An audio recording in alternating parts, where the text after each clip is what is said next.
আসসালামু আলাইকুম এভরিওয়ান, সাবা মনি কুকিং থেকে সবাইকে স্বাগতম। আজকে আমি তৈরি করে দেখাবো নাপা শাকের রেসিপি। এই শাকটা গরম ভাতের সাথে অনেক ভালো লাগে। নাপা শাক এখানে আমি 2 ইঞ্চি পরিমাণ লম্বা করে কেটে নিয়েছি এবং ভালো করে পরিষ্কার করে ধুয়ে নিয়েছি। শাক রান্নার জন্য আমি এখানে নিয়েছি 7 থেকে 8টি কাঁচামরিচ ফালি নিয়েছি, 1 কাপ পেঁয়াজ কুচি, হাফ কাপ রসুন কুচি। চলে যাব রান্নায়।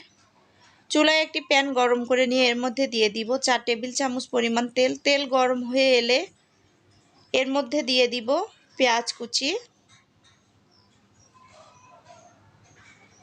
দিয়ে দিব রসুন কুচি, দিয়ে দিব কাঁচামরিচ ফালি।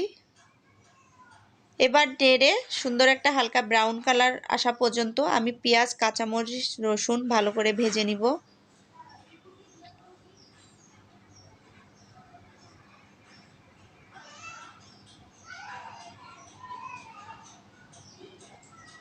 হালকা একটা ব্রাউন কালার চলে এলে এর মধ্যে দিয়ে দিব নাপা শাক।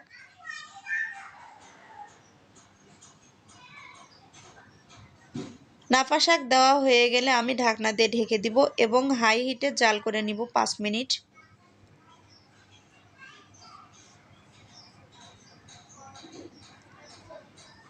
পাঁচ মিনিট পর আমি ঢাকনাটা খুলে নিব এবং শাকের সঙ্গে পেঁয়াজ, কাঁচামরিচ, রসুন ভালো করে মিক্সড করে নিব। এখানে যথেষ্ট পরিমাণ শাক থেকে পানি উঠে এসেছে, এখানে আর কোনো পানি এক্সট্রা এড করার দরকার নেই। পেঁয়াজের সঙ্গে ভালো করে শাকটা নেড়ে দিয়ে এর মধ্যে দিয়ে দিব স্বাদ মতো লবণ।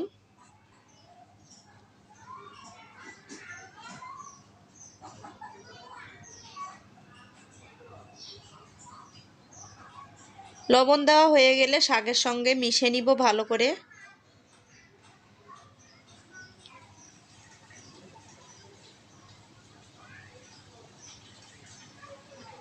মিশে নেওয়া হয়ে গেলে ঢাকনা দিয়ে ঢেকে দিব এবং এক্সট্রা যে শাক থেকে পানিটা উঠে এসেছে এটা শুকিয়ে আসা পর্যন্ত জাল করে নিব। ঢাকনা খুলে নিব।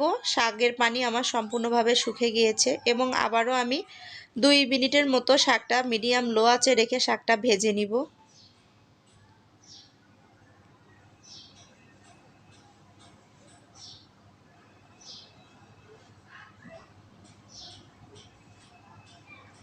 শাক আমার ভাজা হয়ে গেছে, এবার আমি আপনাদের মাঝে পরিবেশন করে দেখাবো।